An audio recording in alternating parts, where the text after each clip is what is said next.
c'est comme un petit ajout dans l'enjeu des cellulaires. Parce que, bon, c'est la rentrée scolaire, la première où s'applique vraiment la règle de l'interdiction du cellulaire. Hier, on vous disait, on a parlé à une maman, ouais, là, dans les écoles, il y a le principe général, mais après ça, il y a des règles d'application locale. Puis là, des endroits, ouais, c'est interdit en général, mais là, l'école fait une exception. Elle permet dans tels locaux, dans tels endroits. Puis là, il y a des parents qui se demandent ouais, comment on va gérer ça, comment on va... Est-ce que les profs vont devoir jouer la police? Parce que là, tu peux pas. Mais là, il y a un autre enjeu. Est-ce que les enseignants, eux, dans une école où le cellulaire est interdit pour les jeunes, est-ce que les enseignants, qui, comme à peu près tous les autres adultes de la société au travail, ont un cellulaire. Puis à un moment donné, bien, on va arriver en retard à la maison, on veut texter son conjoint ou l'inverse, peu importe. On est habitué d'outils. Puis l'outil, il sert à plein d'affaires. On peut regarder la météo, on peut... Il y a infini les possibilités de tout ce que vous pouvez faire comme opération avec votre téléphone. Et là, il semble qu'il y a des centres de services scolaires. Il faut donner le bon exemple. Dans certains cas, on dit qu'il faudrait le laisser carrément, l'enseignant le laisse carrément dans son casier ou dans d'autres cas, l'utilise pas devant les jeunes. Mais donc, on commencerait aussi à réglementer l'utilisation du téléphone portable par les enseignants. Éric Gingras, est avec nous, président de la CSN. Monsieur Gingras, bonjour. Bonjour, ça va bien, M. Dumont? Oui. De la CSQ, pardon. Est-ce que vous l'aviez vu venir? Est-ce que vous l'aviez pressenti que cette affaire-là allait finir par arriver un jour? Oui, bien, il y a deux choses. Premier élément, celui que vous avez mentionné, c'est-à-dire la complexité de faire appliquer tout ça. Si on l'avait dit dès le départ, effectivement, on était pour du côté de la CSQ, du côté de nos fédérations, mais on savait que l'enjeu complexe de comment ça va être utilisé ou pas dans les milieux, puis où on aura droit ou pas, qui fera la police du cellulaire, vous l'avez mentionné, c'est des éléments qu'on a abordés. L'autre élément, bien, on va se fier sur l'aspect professionnel, la retenue, le fait que ce sont des gens qui sont professionnels, nos profs, nos professionnels, notre personnel de soutien, puis que dans les milieux, ben oui, une certaine preuve de retenue. Maintenant, attention, de là à l'interdire, puis que le personnel là, arrive à l'école puis mette ça dans un petit casier à l'entrée, ben là, ça, c'est autre chose. Puis je pense que dans le milieu de travail... Ouais, mais est-ce que des centres de services scolaires en sont rendus là? C'est vrai, ça? Non? On n'a pas ça pour l'instant, mais vous savez, on craint toujours des dérapages. Maintenant, un centre de service, un employeur qui dit à son personnel, bien, ait une certaine retenue, soit un professionnel dans l'utilisation de cet outil-là comme des autres, bien, effectivement, on ne sera pas contre ça. Mais maintenant, il faut justement laisser place justement à ce que nos personnels soient professionnels. Puis ça fait partie, puis c'est un peu ce qui est demandé là, dans les environnements de travail, là, peu importe là, où vous êtes présentement. Là. Donc, ça vous apparaît l'idée générale de dire faut prêcher par l'exemple, on n'utilisera pas nos... Si on l'interdit aux jeunes, on n'utilisera pas le sel dans leur face. Vous partagez ça. Quand vous dites faire preuve de retenue, c'est ce que vous adhérez au principe général. Là. Bien, bien sûr. Mais maintenant, comme je le dis, le danger, ce serait, par exemple, de dire, ben, un membre du personnel, un prof, une technicienne, un professionnel, l'avait dans sa main, l'a utilisé, il doit être réprimandé.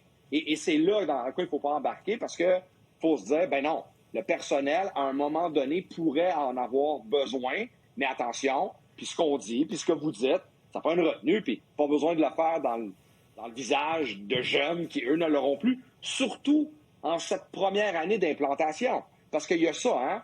C'est là ce qu'on demande, c'est quelque chose de nouveau, puis il faut se donner toutes les chances de notre côté pour que ça fonctionne. Donc, encore une fois, on utilise le professionnalisme du personnel pour l'utiliser au bon moment.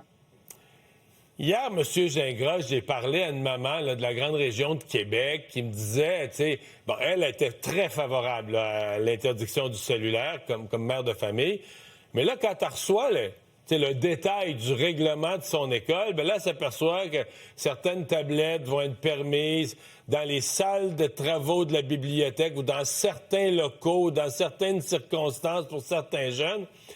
Et elle, son réflexe, elle se disait, ouais, là... dans quoi on s'embarque. Puis là, elle pensait pour les profs. Elle disait, est-ce que les professeurs, le personnel de surveillance vont être obligés de jouer à la police? Parce qu'à partir du moment où il n'y en a pas, c'est facile à appliquer.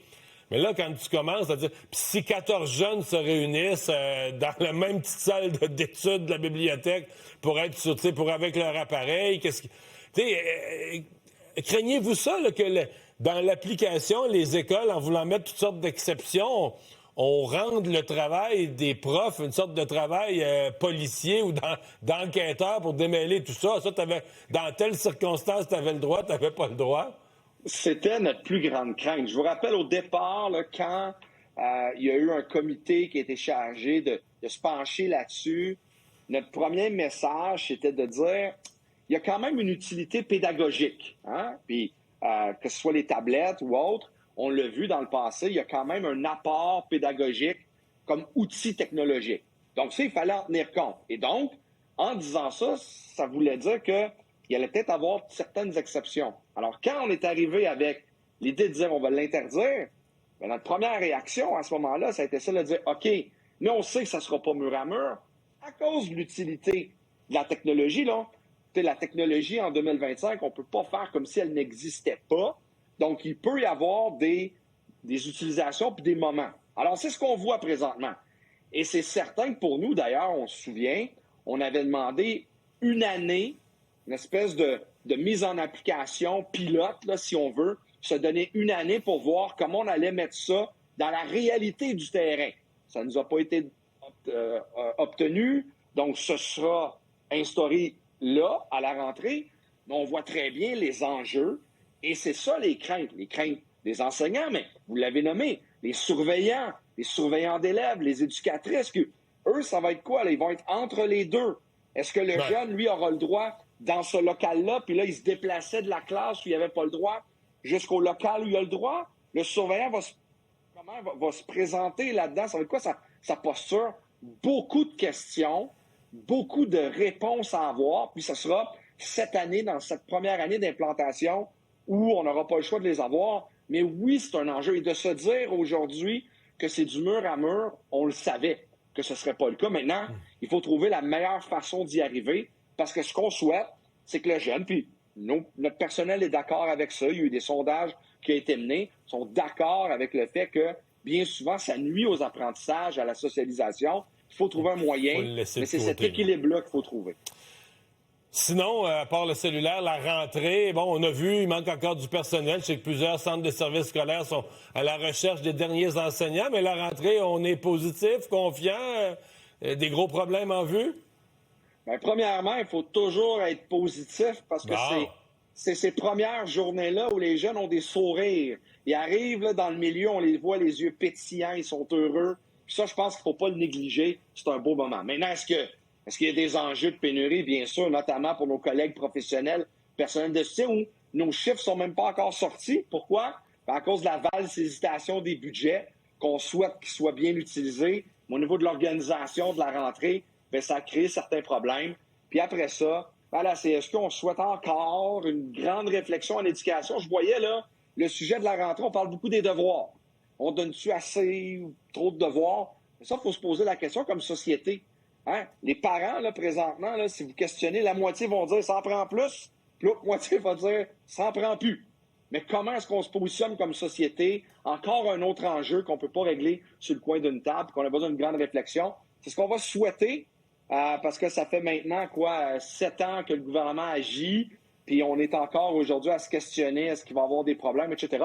Mais ça ne fait rien. Je pense qu'il faut être positif dans cette rentrée-là, parce que les jeunes, eux, bien, sont bien contents de retrouver leur personnel, leurs profs, personnel en éducation, personnel de soutien et les professionnels. Bien, tous vos enseignants, on souhaite une bonne rentrée. Merci d'avoir été avec nous. Merci, M. Dumont. Éric Gingras, président de la CSQ.